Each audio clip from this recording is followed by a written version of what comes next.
फक्त थोडासा ह्रस्व दीर्घ उच्चारात फरक झाला की अर्थाचा अनर्थ तयार होतो. हे शब्द मराठीतला तुम्हाला मी सांगितलं. आता हे संस्कृतमध्ये थोडंसं जरी हुकलं ह्रस्व दीर्घ मोठा अनर्थ तयार होतो. वा मस्त पखारून प्रमाणे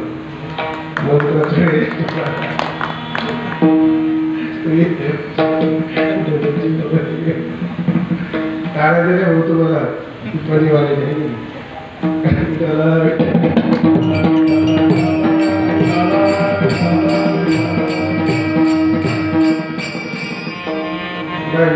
आता बरं का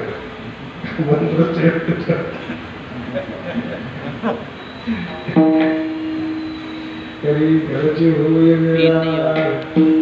वेळ माणूस येणार होता थोडं जर चुकलं म्हणून फार अवघड आहे. आपलं भजन कीर्तन एकदम सोपं आहे. काही अडचण नाही. पाठी मार्गात चालत नाही. अवघ्या वाटा झाल्या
मार्ग अवघड आहे. आणि आता आपण शैक्षणिक क्षेत्रात विकास केल्यामुळे कर्म मार्गात आपल्याला काही एवढा ज्ञान राहिलेलं. कर्म मार्गातला एक दृष्टांत सांगितलं एका महाराजांनी. एका माणशी मुलाची वडील वारली, सगळे कर्म झाली. पुणे मुंबईला नोकरीला होतं. सुनबाई दोघी माय एकटी घरी होती. 1 वर्ष झालं. माईने सांगितलं पोराला आपल्याला श्राद्ध करायचं. तो म्हणला एखाद्या रविवारी येऊन करून टाकू. काही माहीत नव्हतं. रविवार सुट्टीच्या दिवशी करू. आईने सांगितलं बाबा तसं नसतं. ते ज्या दिवशी वाढले त्याच्या आदल्या दिवशी करावं लागतं, त्या दिवशी करावं लागतं, नाही तर 15 दिवस अगोदर करावं. असे 2-3 टप्पे आहेत त्याचे श्राद्ध करण्याचे. सूक्ष्म मार्ग आहे, बारकावा आहे त्याच्यात. तो म्हटला आई आता मला काही सत्य नाही काय नाही, तूच करून टाकणं म्हणून. ते म्हणजे तसं नाही बाळा, आईलाच मुलाला करावं म्हणजे हाताने करावं लागेल. तुलाच यावं लागेल. तू येऊन जा. तो म्हटलं मला त्यातलं काही समजत नाही, काही नाही, कशाला करून टाकतो. आई म्हणली अरे काही टेन्शन घेऊ नको, तू ही गावाकडं. दोघं नवरा बायको आली. ते म्हटले आपले देव बाप्पालाही हुशार आहे. ते म्हणायला लागतील तसं म्हणायचं, करायला लागेल तसं करायचं. दोघं काही अवघड नाही. ते म्हणलं ठीक आहे, त्याचं चांगलं ध्यानात राहिलं. आईने सांगितलेलं, आईने सांगितलं म्हणायला लागेल तसं म्हणायचं, करायला लागेल तसं शिकलेलं पोरलं. ब्राह्मणाच्या पुढे पूजे करता बसवलं त्याला. ब्राह्मणाने म्हटलं हातात पाणी घ्या. तो म्हटलं हातात पाणी घ्या. त्याच्या ध्यानात एवढंच होतं की आईने सांगितलं ब्राह्मणाने म्हणायला लावलं तसं. म्हणजे अहो मी तुम्हाला सांगतो हातात पाणी घ्या. ते म्हटलं मी तुम्हाला सांगतो हातात पाणी घ्या. त्याला काही कळलं म्हणता पाहायला लागलं गरम गरम झालं आणि तुला सांगतो म्हणे हातात पाणी घेण्या. त्या वाटलं आता बदललं म्हणतो तसं म्हणायचं. असं त्यांचं गरम झालं त्याचा असं आवाज वाढा वाघाचा काही वेळ लागला ब्राह्मण ब्राह्मण एक लग्न उभी झालं लागलं आणि त्याला मुस्करा. याला वाटलं आता म्हणायचं त्याला आता करायचं येणे बी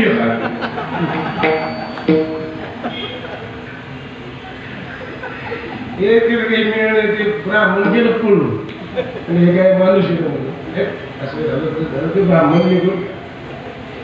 निघून गेल्यावर हे माईकडे गेलं आणि माईला म्हणजे त्याला श्राद्ध अवघडच श्राद्ध म्हणजे त्याला वाटलं झालं.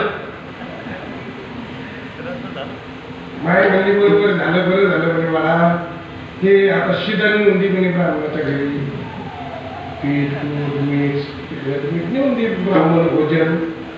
ते म्हणले आपण नाही करतो त्याला लय अवघडच राहतो म्हणले. मग म्हणजे त्या सुनाला पाठवलं. मग तिने हाका मारली सुरू नाही म्हणले एवढं पीठ घेऊन जात आता मध्ये त्यांना ब्राह्मणाच्या घरी देऊन टाक.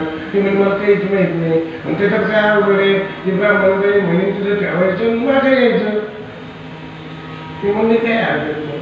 ते ब्राह्मण घरी जाऊन काकीला सांगितलं असं माणूस आहे तसा माणूस आहे त्याने असं आणलं मला अमुक झालं आणि काकी अशी गरम झालेली होती आणि त्यावेळी ती गेली कुठे ठेवू म्हणे ती म्हणजे ठेव माझ्या डोक्यावर. हिला काय माहिती कसं असून सांगितलं डोक्यावर डोक्यावर ठेवलं. आणि पुढे कसं झालं असं म्हणून त्या लक्षात आलं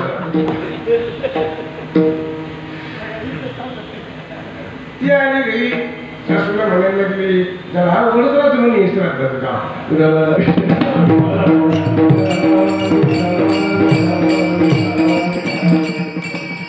म्हणजे यातला आता इतका बारकावा असतो सुखावता असते आणि शिकल्या सवरल्या लोकांना काही ज्ञान राहिले नाही आणि त्याच्यामुळे ही पूजा करणं काही चांगलं होणार नाही.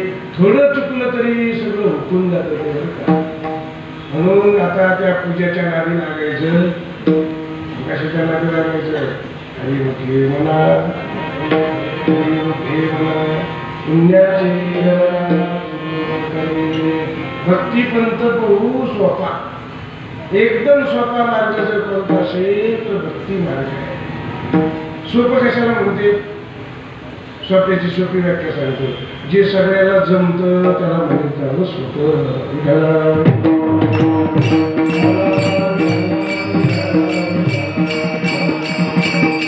आता हे कीर्तन करणं सोपं आहे का अवघड आहे? तसं अवघड आहे. आणि पेटी मास्तर पण म्हणते मी केलं असते महाराज नसता आला त्याचा परिचय नाही बरं का विनोद केला पण केलं असतं ना मी बरं. म्हणजे हे एक काहीतरी विज्ञानचे हे तर तयारीच राहते कीर्तन करायला. पण शास्त्रात तुकोबाला काय सांगते पाहुनिया ग्रंथ करावे कीर्तन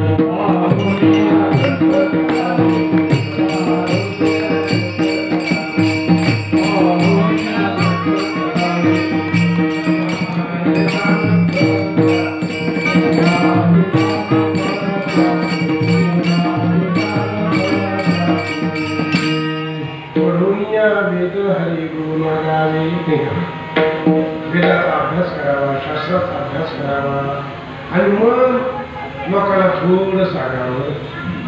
खूप अभ्यास करावा आणि थोडं लोकांना सांगावं. पूज्य दांडेकर मला सांगायचे पाठीभर अभ्यास करावा आणि मूठभर लोकांना सांगावं. त्यांचं आता कसं आहे आमच्यासारख्याचं मूठ आहे अभ्यास मूठ मध्ये सांगायला जातो पाठीवर जरा पसारा होऊन जातो. त्यातला काही मेलाही बसत नाही म्हणजे ऐकत नाही म्हणजे आपल्या कीर्तनाला येत नाही. मी म्हणलं एक ठिकाणी लोकच नाही कीर्तनाला ते म्हणजे महाराज तुमचं कीर्तन त्याच्याच करता ठेवलं होतं लोक यावीत म्हणून पण नाही आले तुमच्या नावात.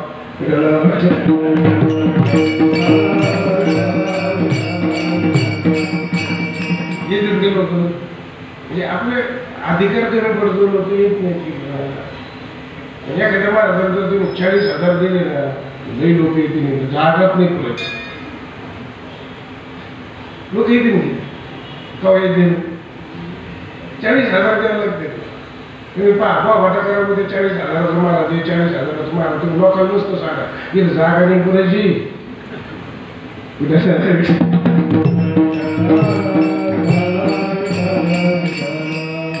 आपला विषय काढला की कीर्तन करणं अवघड आहे, सेवा केली पाहिजे, तपश्चर्या झाली पाहिजे, जीवन चांगलं पाहिजे.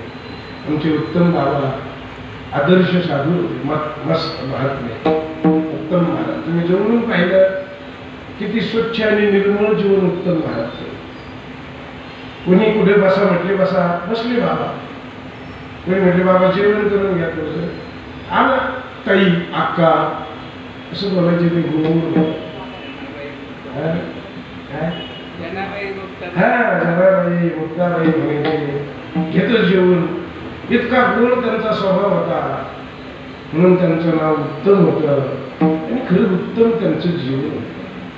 आमच्यासारखे महाराज वेगळे पण उत्तम महाराज हे चांगले वारकरी संप्रदायातले मुरलेले महाराज होते. रंगनाथ गुरुजीचे शिष्य होते. वेदांत त्यांचा तयार होता. भागवताच्या वर्गात लई म्हणायचे होते एकनाथ महाराजांच्या. म्हणून ग्रंथ तयार होते. अभ्यास चांगला होता, वागणं चांगलं होतं, आचार विचार संपन्न दिलं होतं. मी विषय आपल्या प्रेमाला कीर्तन करणं अवघड आहे, मनाला हे कीर्तन करता येत नाही. आता टाळ घेऊन उभा राहणं कीर्तन करायपेक्षा सोपं आहे आणि बसणाऱ्यापेक्षा याचा टप्पा झाला असं मध्यम क्वालिटीचा. टाळ घेणं जरा अवघड जातं काही लोकांना. काही लोक टाळ घेतच नाही. काऊन घेत नाही? कारण त्याला लाज वाटते. ही एक प्रश्न आहे. एखाद्या गावात प्रश्नाला म्हणलं तो टाळ घेणार आहे ते म्हणतो आम्हाला काय भेटत, ती एक अडचण निर्माण होते.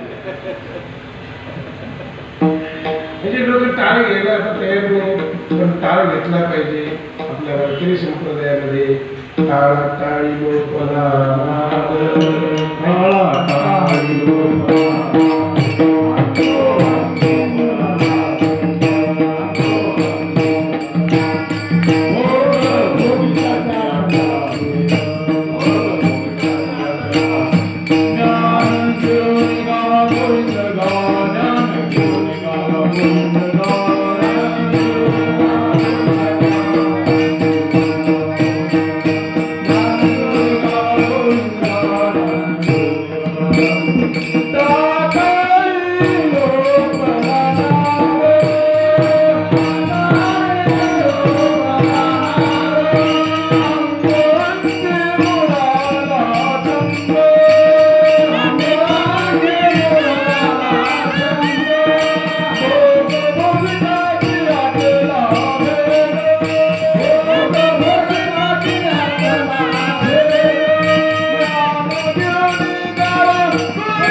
नाद जोपला म्हणजे बंद पडणार. टाळ टाळी वाजवायला लागली. त्यामुळे असा नाद निर्माण झाला आणि तो नाद एक झाला, ऐक्य झालं त्याचे. त्या नादामध्ये समाधी लागली. लोकला मध्ये बंद पडणार नाही. टाळा टाळी लोकला अंगो अंगी मुराला छंद भोग भोगिताची आटला भेद आणि ज्ञान घेऊन गावा गोविंदरा. म्हणून त्याचं भजन इतकं सुंदर आहे. टाळ वाजवावा, मृदंग वाजवावा, सगळ्याचं त्या आवाजाचं ऐक्य व्हावं, त्यातली मुजिक म्हणजे त्याला असं सुंदर तयार व्हावं आणि त्याच्यामध्ये भजन करावं. चला आता तिसऱ्या नंबरचं तुम्हाला सांगतो. टाळ्या वाजवणं सोपं आहे का अवघड आहे? सगळ्याच्या लक्षात हे टाळ्या वाजवणं सोपं आहे. आपण जरा भजन करून पाहू.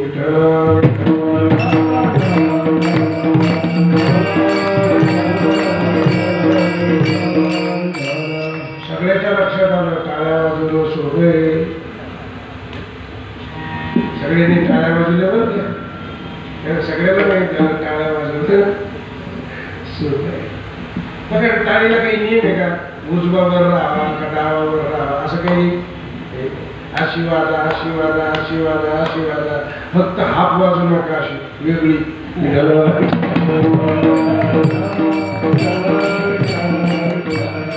टाळ्या वाजवण्याचे लई प्रकार आहेत.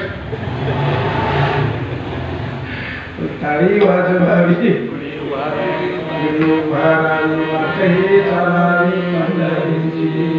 या टाळीमध्ये खूप आनंद आहे. तोपर्यंत सांगितलं अशा टाळ्या जर वाजवल्या भजन केलं ना,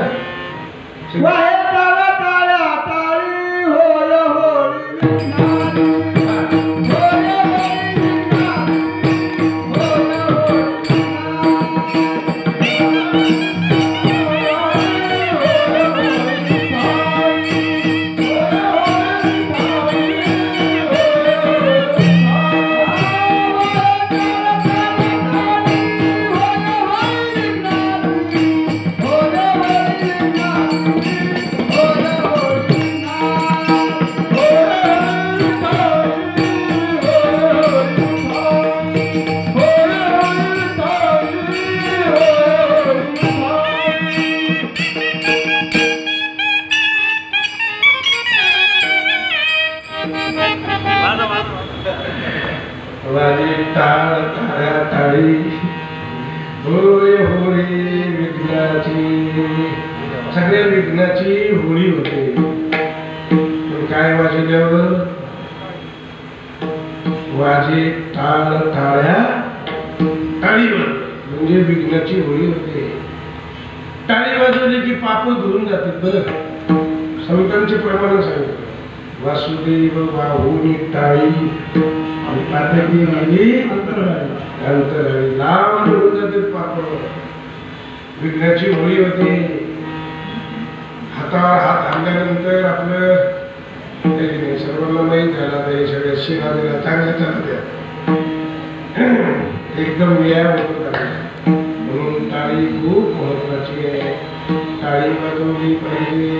म्हणजे टाळी वाजवणं एकदम सोपं. मी कशाला बोलत होतो, सोपं कशाला म्हणतात?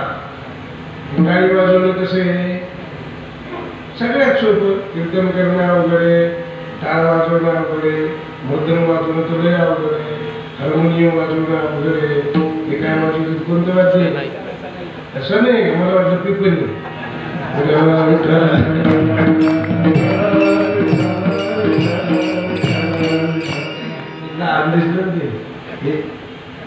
हे पिपणी सारखं नाही. हे पिपणी इंटरेस्ट नाही आहे ना. असंच आहे दोन्ही येते. अरे वा चांगली श्रीमंती साथ करते देखील. त्याला लयवाशीची करते. फार जुने कलाकार आहेत. म्हणून वाजे टाळ टाळ्या टाळी होय होय विघ्नाची. म्हणून देवाचं भजन करावं. स्वपा मार्ग सर्वांना जमायसारखा होय. तरुणांना जमतो, वयोवृद्ध झाला जमतो, ज्याला ऐकू येत नाही त्याला सुद्धा जमतो. बरं हे भजन मार्ग एकदम सोपं आहे. याच्यात म्हटलं ना आपल्या खेळ्यामध्ये आंधळ्याची डोळे आंधळ्याची बाय होती तरणी आईला भजनात आनंद.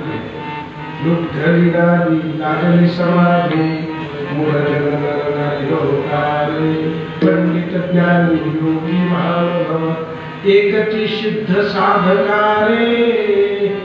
अशी सोपी आणि महत्वाची साधना म्हणजे भगवंताचं भजन करणं. आणि भजन शब्दाचा अर्थ आहे हरिपाठ. हरिपाठ सर्व झाला. हरिपाठ माऊलीने पण सांगितलं ज्ञानदेवात सांग झाला हरिपाठ. हरिपाठ म्हणजे देवाचं नामस्मरण चिंतन करीत राहणं, याचंच नाव आहे हरिपाठ. माऊलीचे 27 अभंग म्हणले म्हणजे हरिपाठ झाला का? त्या अभंगामध्ये त्या हरिपाठाचं महत्वच नाही. पण माऊलीने सांगितलं नित्य म्हणत जावा. नित्य नित्य सत्य अमित.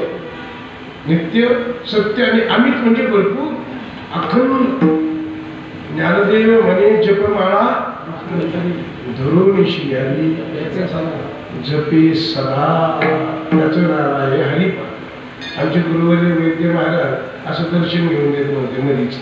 त्याला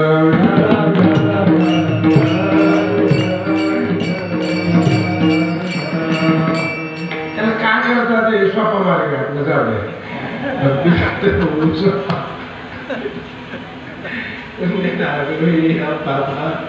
येणे जाणे सोपेवर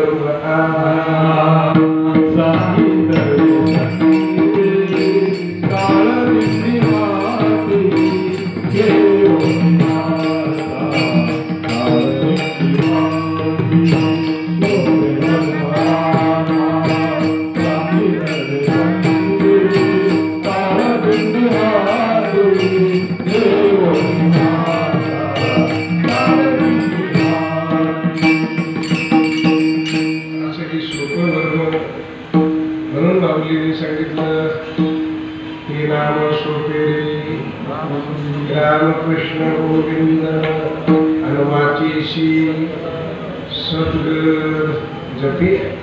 सद्गत शब्द माहिती नाही तुम्हाला? सद्गत म्हणजे गहिरून येणं, भरून येणं. असं कधी झालं का तुम्हाला? विठ्ठल विठ्ठल म्हणताना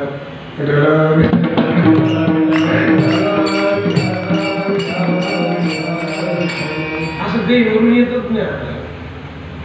मुलगी वाटायला होतं कसं भरून येतं, असं गदगद होतं, डोळ्यातून पाणी येतं. लई दिवसांनी एखादा पाहुणा भेटल्यावर असं भरून येतं. लई दिवसांनी आपली मुलगी भेटायला आली पण कसं होतं, भरून येतं. पण कधी असं हरी हरी म्हणताना झालं का? नसलं झालं का? समजा आपण परमात्मा पुस्तक पाऊल टाकलेला आहे, आज काही पुढे गेलेलो आपल्याला पुढे जावं लागेल ना. कारण माऊलीने काय सांगितलं? वाचेची सद्गत झालं पाहिजे, असं म्हणून आलं पाहिजे. नाव घेताना विठ्ठल विठ्ठल विठ्ठल म्हणता म्हणता अशी समाधी लागली पाहिजे. सोपं नाव आहे, बरोबर आहे, पण त्याचा अनुभव घेणं थोडं प्रयत्न करावा लागेल, थोडा अभ्यास करावा लागेल. किती नाम कसं घ्यावं, ते देहवरून येऊन नाव घ्यावं. नाम सोपं आहे, पण सोपं जरी असलं तरी समजून घ्यावं. समजून बरेच लोक समजून नाव घेत नाही देवाचं. ठीक आहे ना? महाराज म्हणते मला विठ्ठल विठ्ठल विठ्ठल, ते म्हणते तर निघलं तिकडे पाहिजे. विठ्ठल विठ्ठल म्हणते असं पाहिजे. कोण कसं म्हणते, कोण टाळ्या वाजवते, कोण काय म्हणते. आमच्या एकनाथ महाराज दिंडीमध्ये गेलो होतो, वाटांच्या लगे एकनाथ महाराजांचं नाव माऊली माऊली माऊली माऊली माऊली माऊली करीत चलते महाराज. असे दिंडी भजन करीत चलते की असे वाजून चलते. आणि कोणी काही वाटत असलं का माऊली माऊली केली लागली पाहिजे. म्हणजे त्याच्या नावावर लक्षच नसतं. कोण कुठे काय वाटत आणि कुठे ठेवाय, कुठे चहा भेटल म्हणजे, कुठे जेवण भेटलं चालते तिकडं. दिंडी इथं या गावापुरती दुसरीकडेच भेटत अशी लांबून लांबून चर्चा. म्हणजे लई सोय लागली आमची. आज वाचेशी सद्गत लांबच नाही. कंठी प्रेम जाते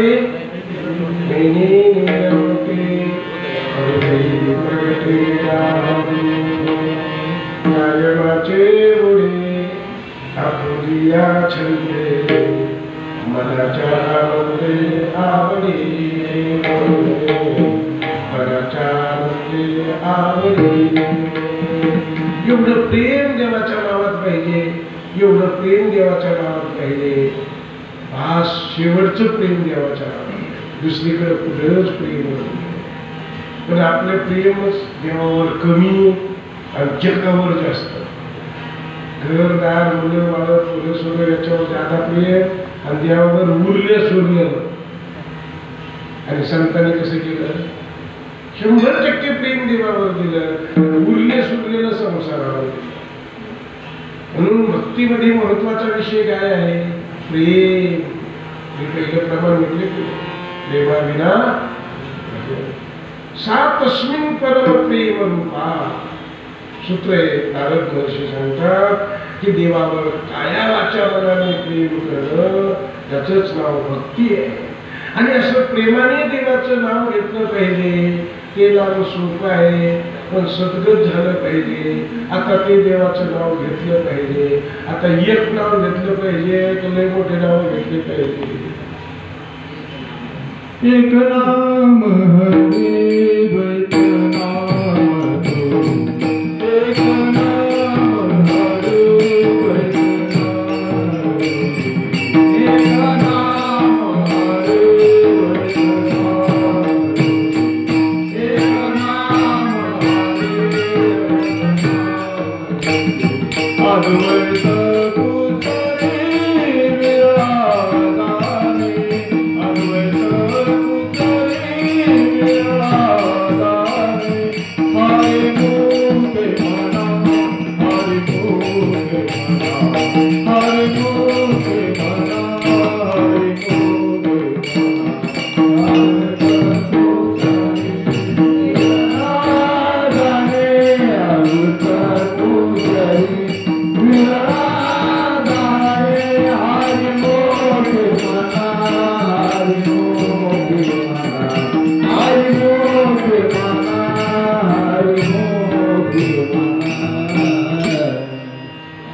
देवाचं नाव एक अनेक आहे. आपल्या हिंदू समाजाला लोकांना जर विचारलं आपला देव एक आहे का अनेक आहे, मला तर माझे किती देव दाखवू नाही. देवच देव. महादेव आहे, हनुमानजी आहे, तिकडून देव आहे, तिकडून देव आहे, इकडून देवी आहे. काही देवाला कमी आहे का हिंदू धर्मात? देव हिंदू धर्माचा एक आहे का अनेक आहे? आता ध्यानात ठेवा, आपलं शास्त्र सांगते हिंदू धर्माचा देव एक आहे. उपनिषद एको देव सर्वभूतेषु सर्वांतर्यामी प्रकाशात्मा साक्षी चेतः केवल निर्गुण असा एकच परमात्मा आहे. एक हरी आत्मा, जीव शिवा समा. म्हणजे कोणी आपल्याला जर विचारलं तर दृढ निश्चयाने सांगायचं, अरे बाबा हिंदूचा देव एकच आहे, मुसलमानाचा देव एकच आहे, जैनाचा देव एकच आहे, यहुदी लोकांचा देव एकच आहे, ख्रिश्चनाचा देव एकच आहे. सगळ्याचा एक एक आहे का सगळ्याचा म्हणून एकच आहे? हे बी लय मोठा भाग आहे.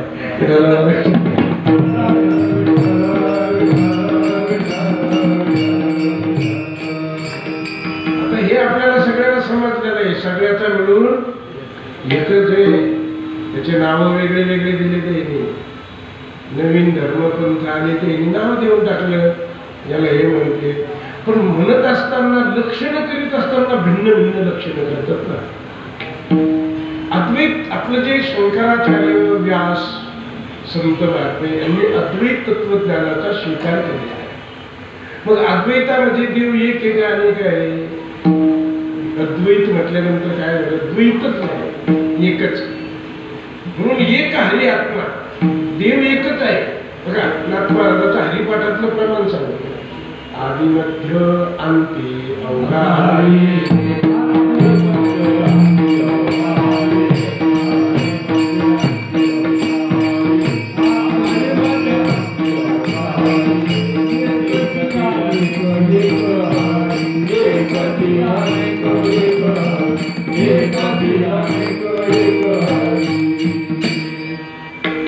देव एकच आहे. आदि मध्य अंती अवघा हरी एक. एकची अनेक. ते अनेक देव झाले, एकाच अनेक स्वरूप आहेत. एकची अनेक, एक हरी. आपल्या हिंदू धर्माने फार सुंदर व्यवस्था दिलेली आहे आणि त्या व्यवस्था बऱ्याच लोकांना कळत नाही. बुद्धिवान शिकले सवरलेले लोकांना त्या व्यवस्था मान्य होत नाही, त्यांना त्या समजत नाही. निर्गुण निराकार परमात्मा एक आहे, त्याच्याबद्दल काही बोलता येत नाही. मग जगताची उत्पत्ती कशी झाली तर अद्वैत तत्वज्ञानाने सांगितलं, तिथे एक ढालगज निर्माण झाली. ढालगज म्हणजे माया. मग मायेकडे 3 गुण दिले, सत्व रज आणि सत्व रज तमामुळे या जगामध्ये सर्व जगत 3 गुणाचं बनल्या गेलं. मग त्यामध्ये ठळक नावं कोणाला दिले? ब्रह्मा, विष्णू, महेश. हे गुणाचे 3 प्रकारामुळे एकाच परब्रह्माचे 3 प्रकार दाखवले.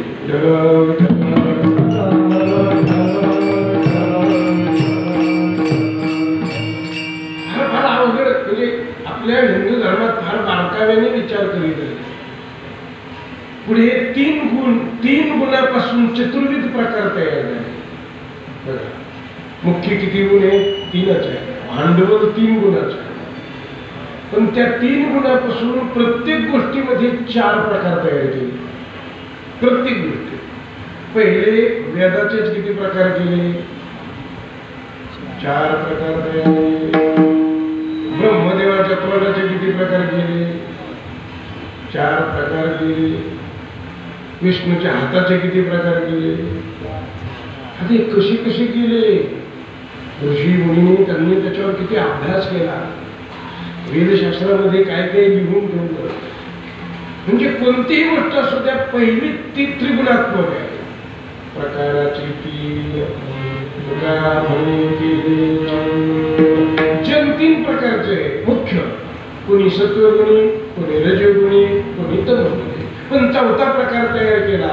कोणता प्रकार तयार झाला? सत्वगुणे पण त्याच्यात मिसळला तमोगुण, असा एक प्रकार तयार केला. मुख्य तमोगुणी आहे पण त्याच्यात मिसळला रजोगुण, प्रकार तयार झाला. मुख्य रजोगुणी आहे, त्याच्यात मिसळला सत्वगुण, प्रकार तयार झाला. म्हणजे हा जो 4था प्रकार आहे तो अनेक प्रकारचा प्रकार आहे. कारण कोणताही गुण असला तर ओरिजिनल तो कायमचा टिकून राहते. ती लीला आहे ती मायेची.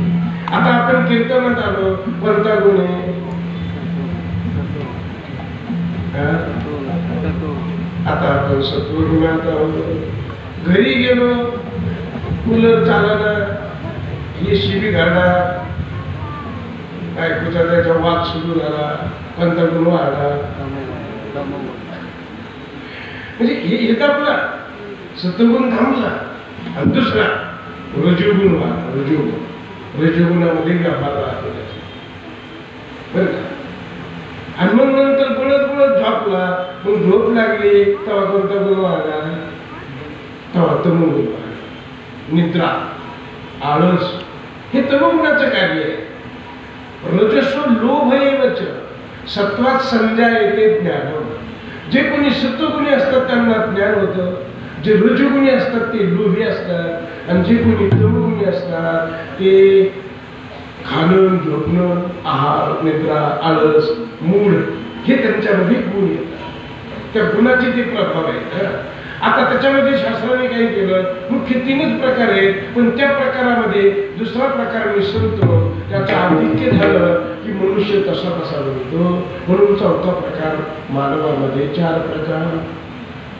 मुख्य 3च प्रकार पण झाले की नाही 4 प्रकार. वर्ण व्यवस्थेने किती प्रकार? 4 प्रकार. नंतर आश्रम व्यवस्थेने किती प्रकार? 4च प्रकार. ब्रह्मचार्याचे 4 प्रकार, गृहस्थीचे 4 प्रकार, वानप्रस्थाचे 4 प्रकार, संन्यासाचे सुद्धा 4 प्रकार. त्यानंतर वृत्ती आहे आपली वृत्ती.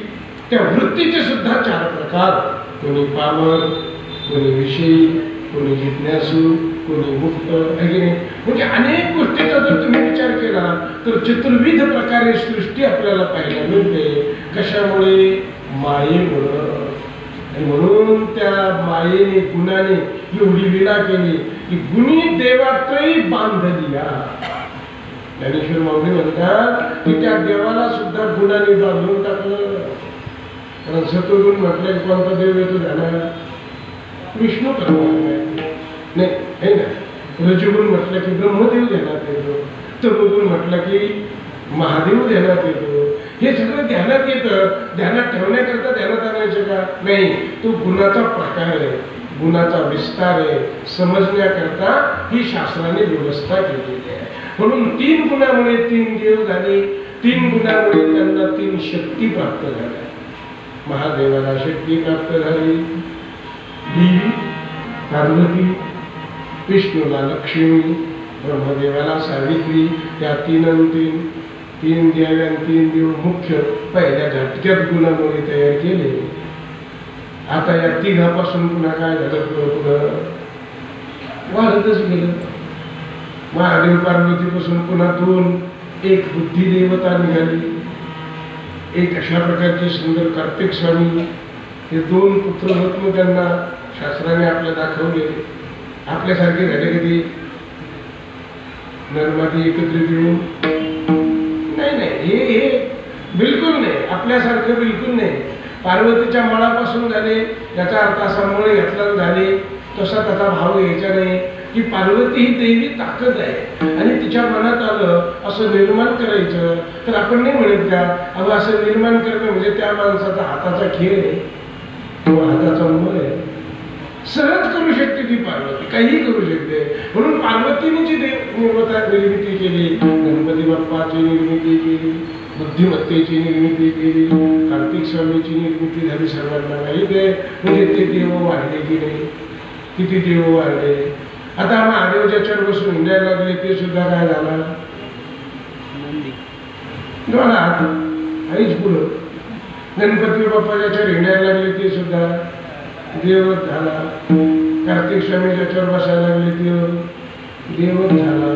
आता कधी कधी अशी कल्पना केली जाते की गणपती सारखा देव बनवताना आवाज धन्य बनवला आणि त्याला वाहन मात्र उंदरासारखं दिलं, हे जरा शोभत नाही.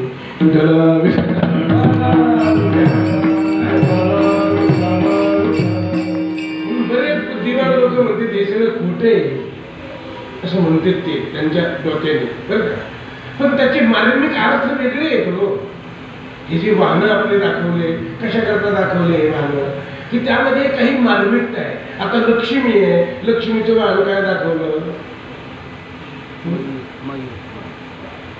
आपल्या मराठीत त्याला घुबड म्हणतात, घुबड, त्याला उल्लू म्हणतात. लक्ष्मीचं वाहन काय दाखवलं? घुबड दाखवलं. आता घुबड हे लक्ष्मीचं वाहन आहे, याचा अर्थ काय आहे? याचा अर्थ असा आहे की ज्याच्याकडे लक्ष्मी येते ते घोड्यावर बसून येऊ शकतं, म्हणजे ते उल्लू होऊ शकतं, त्याच्यात वागण्यात तारतम्य राहणार नाही. याचा अर्थ सगळ्या आपल्या प्रत्येक गोष्टीचा अर्थ आहे, बरं का. मूषक शब्दाचा अर्थ वेगळा आहे. हे सगळ्या बारकाव्याने जर अभ्यास केला तर याच्यामध्ये आपल्याला वेळ पुरत नाही, कारण हे पुराणाने खूप गोष्टी लिहून ठेवल्या आहेत. साधू संतांनी, ऋषी मुनी, महर्षीने खूप काही लिहून ठेवलं. त्याचे अर्थ आपल्याला लागत नाही आणि त्याचे अर्थ न लागल्यामुळे बरेच बुद्धिमान म्हणून घेणारे लोक नास्तिक झाले.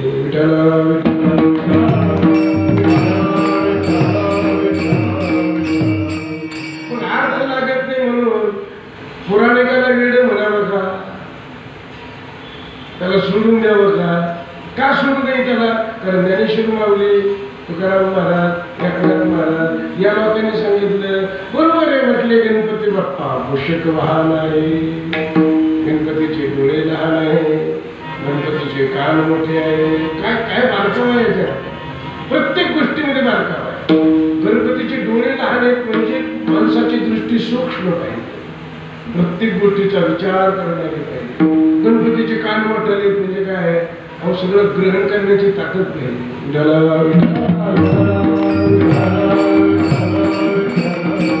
गणपतीचे नाक मोठे म्हणजे काय? अहो तुम्हाला सगळं सगळं योग्य ग्रहण करण्याची ताकद निर्माण झाली पाहिजे, म्हणून नाक मोठं. म्हणून माऊलीने 20 वळ्यामध्ये गणपतीचं करून किती सुंदर वर्णन केलं. सुंदादंड माऊलीने सांगितलं, सरळ सोंड आहे गणपतीची म्हणे. कोणती सोंड आहे? विवेक रूपी सोंड आहे. असा 20 वळ्याचा गणपतीचा जर अभ्यास केला तर सर्व शास्त्र गणपतीच्या बाबतीत ज्ञानोदयाने उभा केलेलं आहे. म्हणून आपण वरपंगी पाहण्यात मजा नाही हा, त्याच्या सूक्ष्म खोलमध्ये शिरलं पाहिजे. आणि त्या देवतेला तसे तसे वाहनं आपल्या ऋषीमुनीने पौराणिकांनी देऊन टाकले. बऱ्याच लोकांना पटत नाही, नशेल पटेल सोडून द्या, पण त्यातली धार्मिकता घेण्याचा प्रयत्न करा, त्याचा भाव घेण्याचा प्रयत्न करा. त्याचा भावच फार महत्वाचा आहे. कृष्णाच्या लीलेमध्ये सुद्धा भाव घेतले पाहिजेत, तर तशाच लीला सांगितल्या पाहिजे. आता भगवान कृष्णाने काय गिळीला म्हणे, गणपती गिळीला म्हणे. गणपती गिळीला मग तो पितळाचा होता, कशाण्याचा होता, लोखंडात, कशाचा गणपती गिळीला. आणि गणपती जर कृष्णाने गिळीला असता तर त्याला ऑपरेशन करायला न्यावं लागलं नसतं का दुकानात, दवाखान्यात. गणपती गिळीला म्हणजे काय आहे? गणपती गिळीला नाही, याचा अर्थ असा आहे देवाच्या पोटामध्ये असे अनंत गणपती भरलेले आहेत. ब्रह्मांड अनंत ब्रह्मांडे हे अर्थ घ्यायचे सोडून देते आणि वरवरचे अर्थ लोक घेते. वरवरचे अर्थ घेतल्यामुळे लोकांना काही कळत नाही आणि ते सांगणारे काही सोयीने सांगत नाही.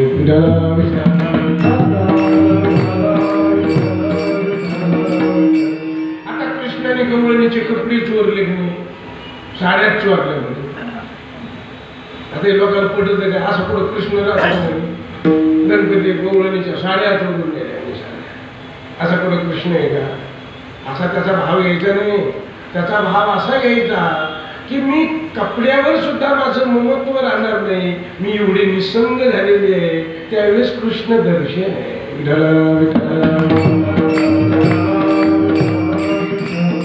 आता साधने झाले निसंग, विकल्प नवऱ्याचा सोडलेला संग, काम हृदय जोडले केला मोकळा मारत सुरंग. आपला तर कपड्यातले जीव आहे नाही. मग आता नाही बाबा असं बुक्का लावा लागेल कोणी असं सांगत मग लई राग येत त्या माणसाला.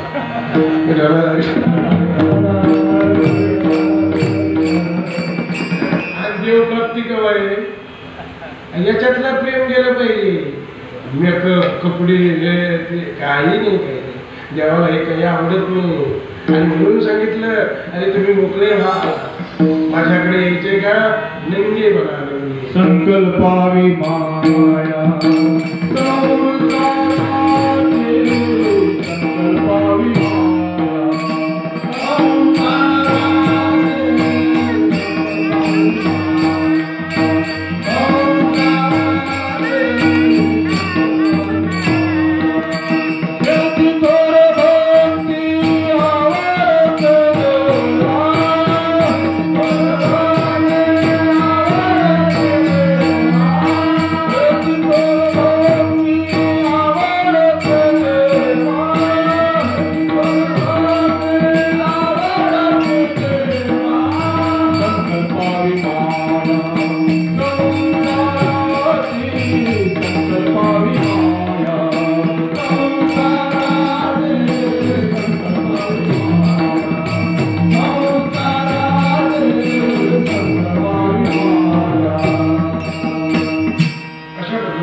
सगळे कथेमधलं तात्पर्य घेतात.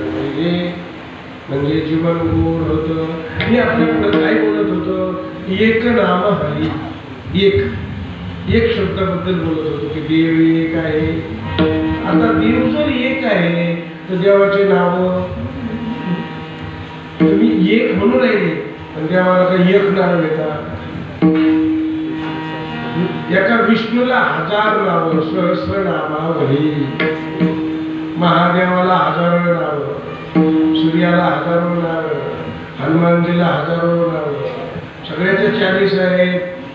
सहस्रनाम आहे, गायत्री 40, देवीची 40, एवढे पुराणामध्ये 40 आणि सहस्रनाम आहे सगळ्या देवाचे. रामाचं सहस्रनाम आहे, कृष्णाचं सहस्रनाम आहे, सीतेचं सहस्रनाम आहे. खूप नाव आहे, खूप नाव. नाव जास्त असल्यानंतर व्यक्ती एक असू शकतो की नाही? नाव जरी जास्त असले तरी व्यक्ती एक असू शकतो. पण जास्त नाव घेतल्यावर देव जास्त झाले तर देव एकच राहिला. म्हणजे नाव जरी जास्त असले तरी देव किती आहे? एकच आहे. मग कोणतं बी नाव घेतल्यावर काय ध्यानात यायला पाहिजे? एकच ध्यानात यायला पाहिजे का ते नाव घेतलं ते ध्यानात यायला पाहिजे.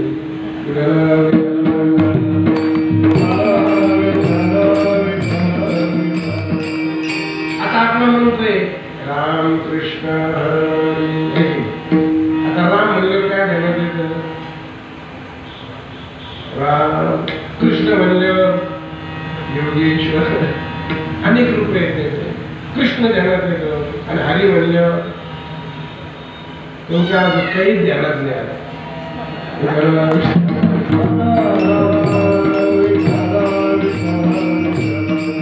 एकदा आम्ही विठोबाचे नाम, एकदा आम्ही विठोबाचे नाम, एकदा आम्ही विठोबाचे नाम,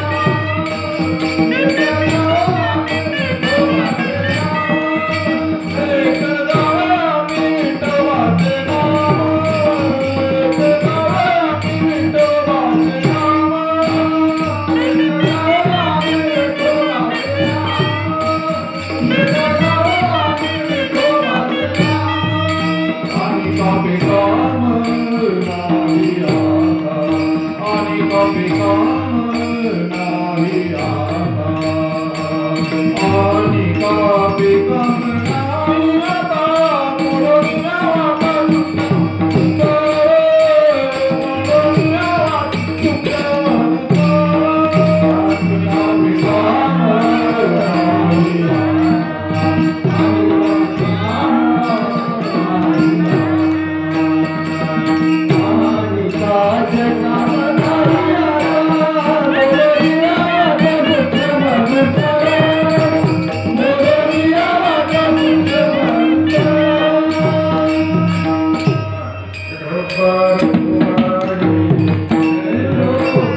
एकदा आम्ही विठोबाचे आता मी काय सांगत होतो? राम म्हटलं की राम ध्यानात येतो, कृष्ण म्हणलं कृष्ण ध्यानात येतो, आणि हरी म्हटल्यानंतर विठोबा. विठोबा ध्यानात. काही काहीला हरी म्हटल्यावर विष्णू ध्यानात येतो. हरी हे देवाचं पहिलं विशेष रूपाचं नाव आहे. ओम हे पहिलं नाव आहे. त्याच्यानंतर हरी शब्द, त्या ओमलाही मूळ आहे. हरी ओम, नाही का? म्हणजे हरी शब्द फार महत्वाचा आहे. विष्णू स्वरूपाचं हे नाव आहे. हे सगळे अवतार मूळ हरी स्वरूपात आहे. म्हणजे सगळे अवताराच्या राशी शंख चक्र गदा पद्म सहित हरी म्हटलं जातं. पण शंख चक्र गदा पद्म म्हटल्यानंतर श्री हरी, हरी शब्द येतो. विष्णू स्वरूप आहे. विष्णूचा अवतार पांडुरंग आहे, पण मूळ हरी म्हटल्यावर विष्णू येतो. राम कृष्ण त्याचं स्वरूप आहे. मग आपल्याला ध्यान करीत असताना आपल्याला जी एक ऐक्य साधायचे ना, एकाचं केलं पाहिजे. रामकृष्ण हरी म्हणायला लागल्यानंतर जर एक तिघं ध्यानात यायला लागले ना, तर आपल्याला समाधी लागणार नाही. तिन्ही ध्यानात नाही यायला पाहिजे. राम म्हटलं की राम, कृष्ण म्हटलं कृष्ण, हरी म्हटलं की हरी. वृत्ती चंचल होईल. चंचल वृत्ती झाली की समाधी लागणार नाही. मग काय करावं लागेल? राम म्हणजेच कृष्ण आहे, कृष्ण म्हणजेच हरी आहे, हरी म्हणजेच राम आहे, हरी म्हणजेच कृष्ण आहे, असं त्याचं ऐक्य साधायचं. आणि नावं जरी वेगळे घेतले तरी त्याचं स्वरूप एक आहे. असं जर आपण भजन केलं तर लवकर सिद्धी होते आणि आपल्याला लवकर साक्षात्कार होतो.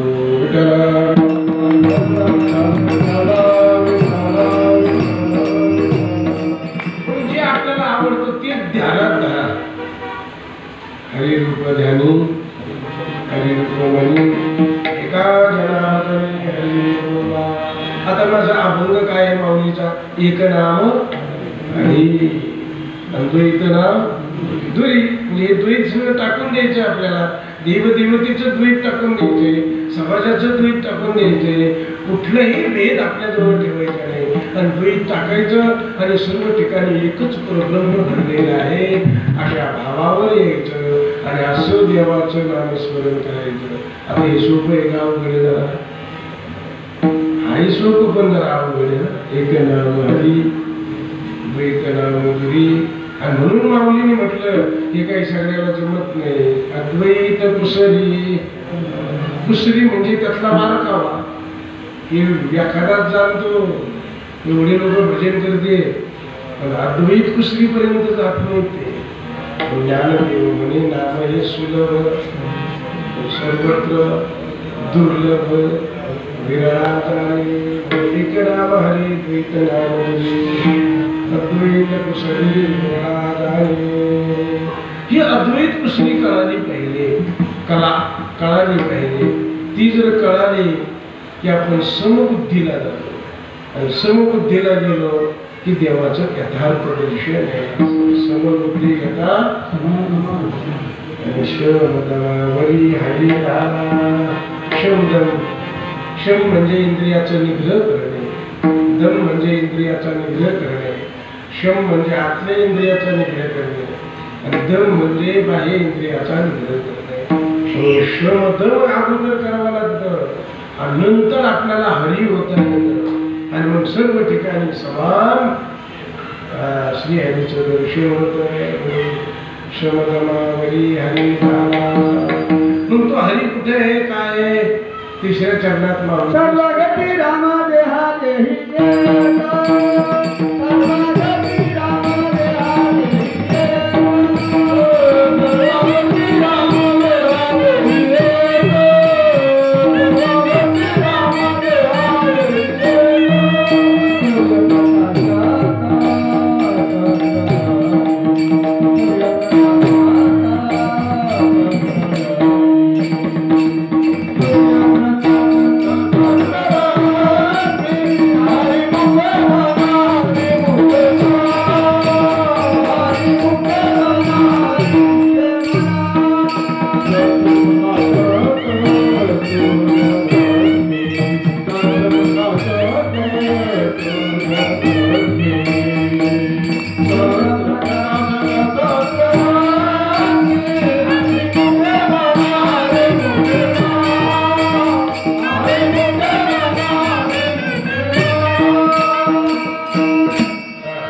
सर्वगती राम देहा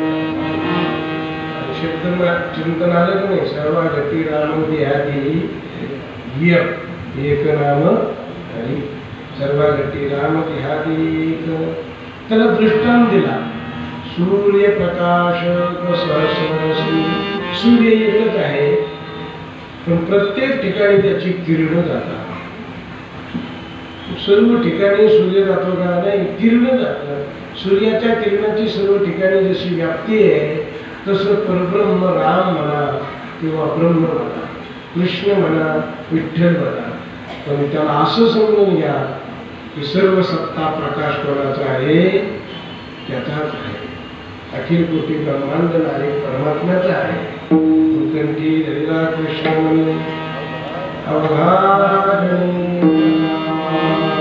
सर्व सत्ता त्याची आहे, त्याच्यामुळे हे सर्व आहे. सर्वाघटी राम देहादेही सूर्यप्रकाश सहस्रशी.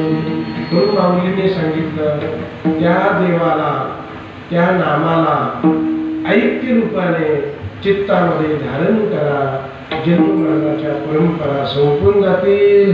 शेवटच्या चरणात ज्ञानदेवाची हरी पाठ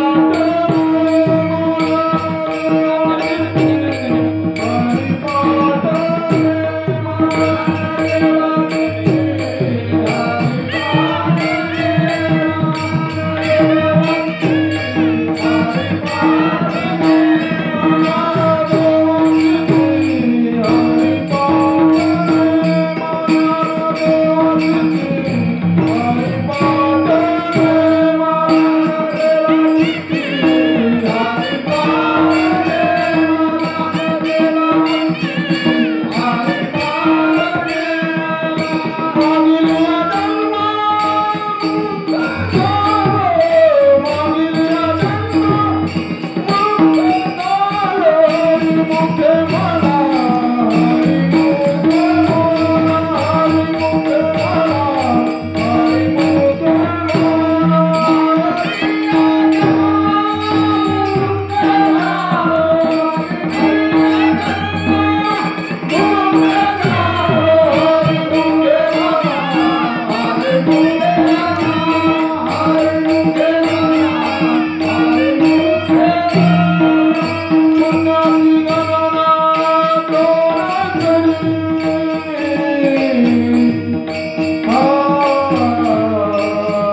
रे